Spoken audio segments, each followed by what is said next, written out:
Eu também tive na adolescência aquela coisa de querer mudar o mundo, né?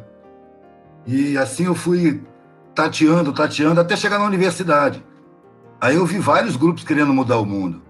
Mas eu tinha saído do exército, eu tinha couro duro, eu viajava de carona, dormia no chão. E eu estava convivendo com pessoas que não sabiam nada disso, que tinham uma vida confortável, acordava de manhã, comia. E eu percebi que aquele papo de mudar o mundo era muito infantil, era muito superficial. Eles não viviam o que diziam. Aí eu perdi a fé nessa mudança do mundo, né? A primeira reação que eu tive foi: por aí não vai mudar o mundo. E aí fui concluindo que, enfim, não tem como mudar o mundo. Aí eu falei: bom, já que não tem como mudar o mundo, eu mudo minha vida. Eu não vou viver do jeito que o mundo me impõe. Eu vou procurar alguma outra maneira de viver.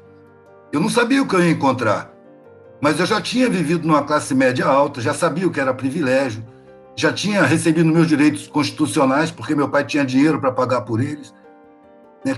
Tinha instrução, tinha visão de mundo, e vislumbrava uma frustração muito grande na vida. Era viver da mesma forma que meus pais, da mesma forma que aquele meio social. Eu achava que a vida tinha alguma coisa a mais do que isso. Eu não sabia o quê. Tanto que a pergunta que eu ouvi, a sequência de perguntas que eu ouvi muitas vezes nessa época: mas você vai viver de quê? Eu disse: não sei. Você vai para onde? Eu não sei. Mas o que você vai comer? Eu não sei, não sei. Onde você vai dormir? Eu não sei de nada. Pô, mas você sabe alguma coisa? Sei. O que você sabe? Eu sei o que eu não vou fazer e sei por onde eu não vou. O que vai acontecer eu não sei. E a vida passou a ser tão intensa em periferia, beira de estrada, caminhoneiro, puteiro, que eu achava que eu ia morrer muito cedo. Eu fui viver num meio social onde a vida é muito, vamos dizer assim, facilmente eliminada, onde se morre muito, onde acontece, ninguém tem proteção, né? Então eu, com os condicionamentos de classe, falei para mim mesmo: eu não vou passar dos 30, mas para mim tá bom. Eu prefiro morrer cedo do que viver uma vida sem sentido. Até porque eu tinha, nos últimos tempos que eu estava ainda na universidade, aliás, no último dia, eu estava saindo de casa e encontrei um empresário que ficava sempre no saguão do prédio dos meus pais, onde eles moravam, onde nós morávamos.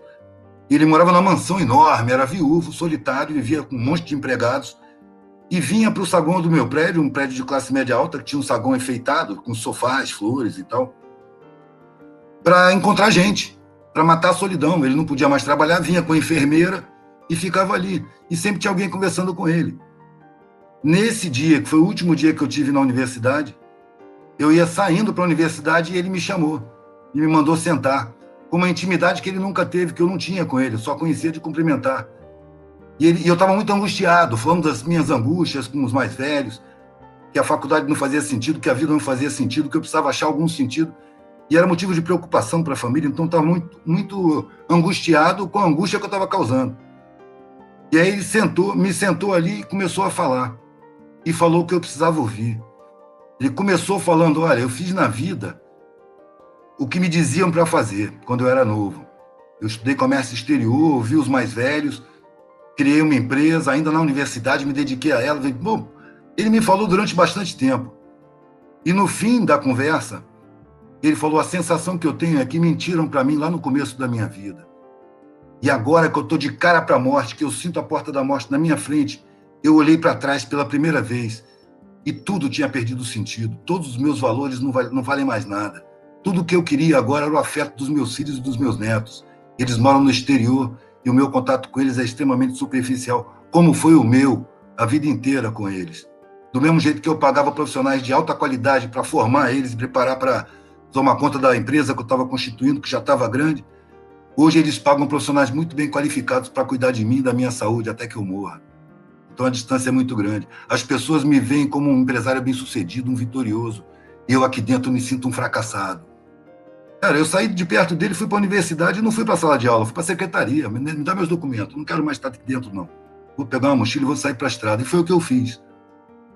E aí, não é que eu tenha tido a sensação de que eu achei o sentido para a vida, mas aquela angústia de vida sem sentido desapareceu por si. A vida ficou muito mais interessante, intensa, apesar de arriscada, né? A partir dali que eu percebi que eu estava como uma espécie de gaiola. Eu tinha os melhores alimentos, os melhores alpistes, tinha assistência médica, tinha proteção contra os predadores, que eram as grades, mas eu não podia voar, eu tinha que ficar preso ali dentro.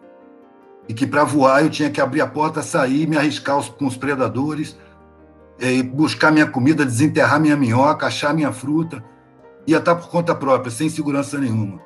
E a partir dali, eu percebi que se eu quero ter alguma liberdade nessa sociedade, eu tenho que abrir mão da segurança.